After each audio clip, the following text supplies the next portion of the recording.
Business, wealth, and strategy, where smart entrepreneurs build lasting wealth. Are you part of the 92% or the 8%? It's an interesting question and one that triggered a lot of responses when I wrote about this topic in 2012. It refers to a Harvard study that followed students from a class for their lifetime. And it refers to the 92% who are broke and the 8% who have financial freedom. And where would you like to be?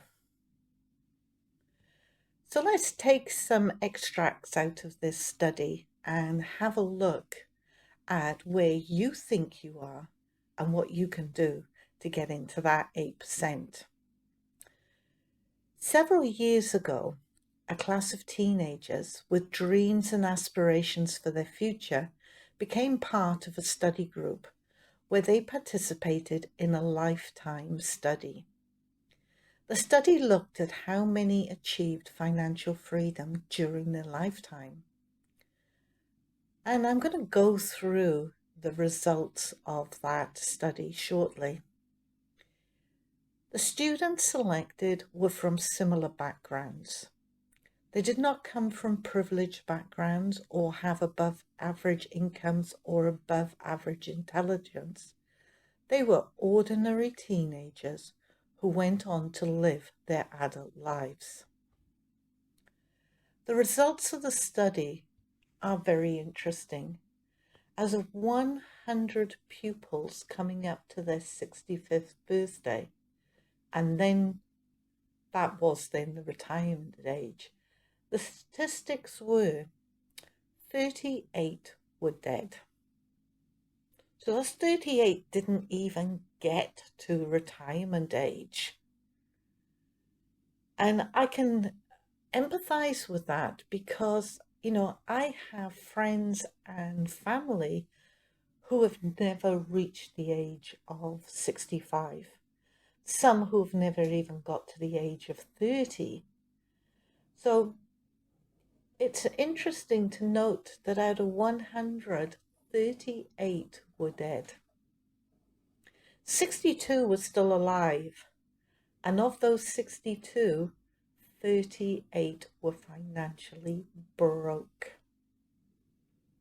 Now that says that life basically got in the way. They made bad decisions. They were living life as they wanted without thinking about the consequences. So 38 were financially broke. 16 still needed to work just to survive. So imagine that.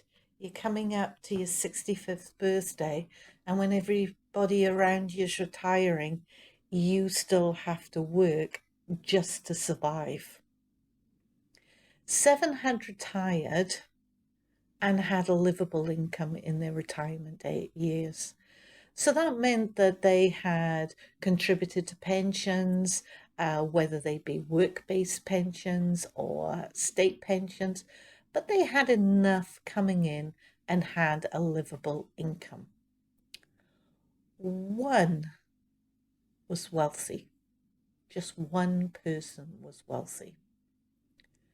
So out of the 100, only 8 achieved financial freedom and only 1 was wealthy.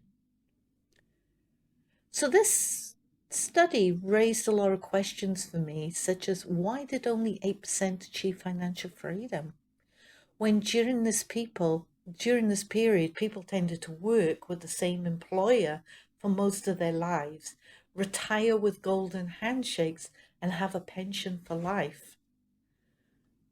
And the other question is, why did only 1% become wealthy? Most people think about financial planning when they're approaching retirement age.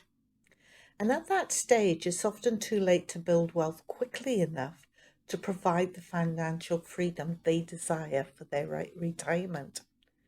The The sooner you start planning for financial freedom, the easier it becomes to retire earlier and enjoy life fully.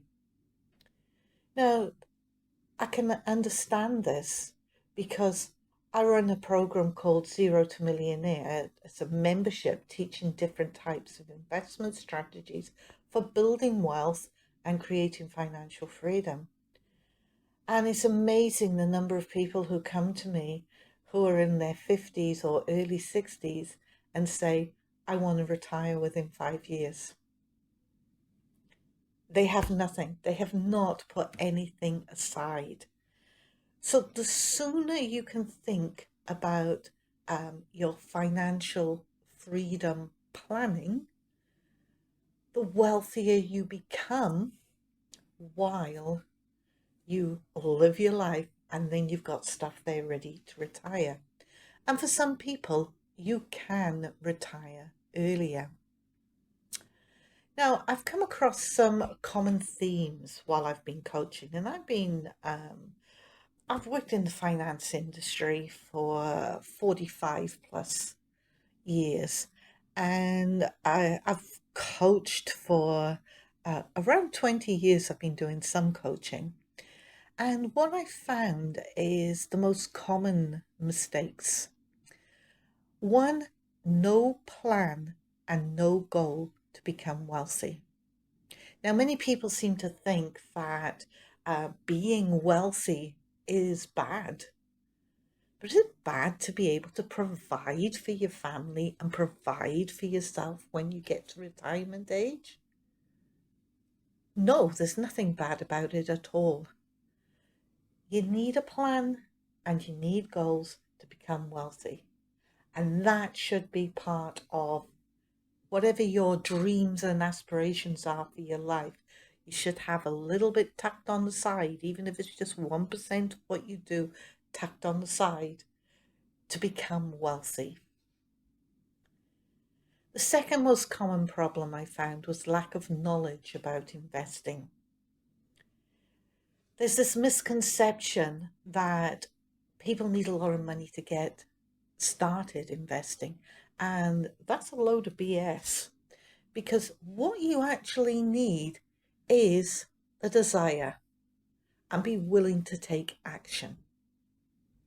I started my coaching business by telling people to give up a cup of coffee that they would buy on the way to work in the morning. And by giving that cup of coffee up, they had £2.73. Miraculously, you know what I mean, round the £2.53 mark. And they could invest that. And at the end of the month, they'd have 100 to go and do an investment. You don't need 10,000. You can start very, very small. And today with crypto, you can start with £1 or euro or dollar, whatever your currency is. Because everything that I teach here about investing is generic around the world. You can become wealthy. People tend to buy, the reason three that people don't have wealth is they tend to buy liabilities instead of assets while thinking they are assets. Now, there's some controversial comments here because I know people like Robert Kiyosaki promote that your home is a liability. And technically, yes, your home is a liability. But your home can also be an asset. However, if you are buying a car devalues. Why would you borrow money for something that keeps going down in value? So understand what is an asset and what is a liability. And I know Robert Kiyosaki's definition is an asset is something that puts money in your pocket. A liability is something that takes it out. We can be a little flexible on that because, like I said, your home is both a liability and it can be an asset. Reason number 4, lack of confidence or desire to prepare for retirement often expecting the government to provide for the future. And this is really, really sad, because we only have to look at the state our pensioners are living in.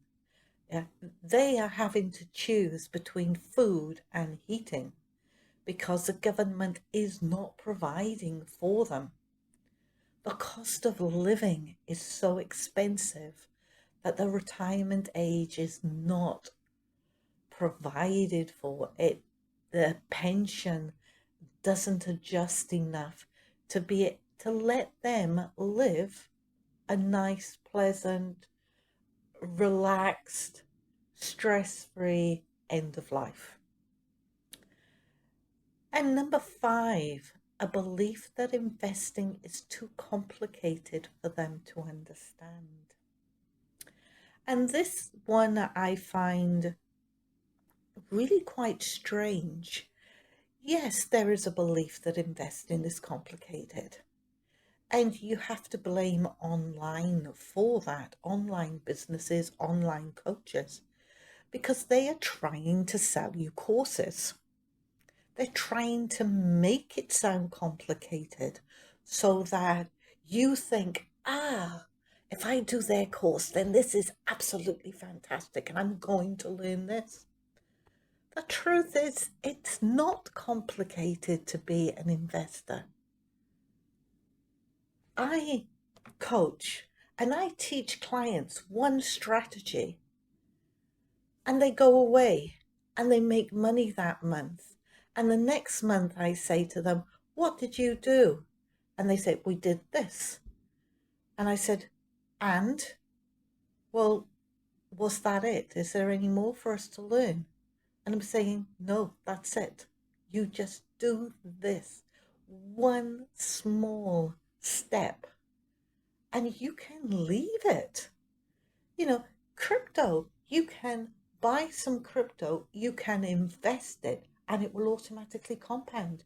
And you can go back in 10 years' time and see what your money's worth, and it will have grown and be worth something. You can do the same with shares.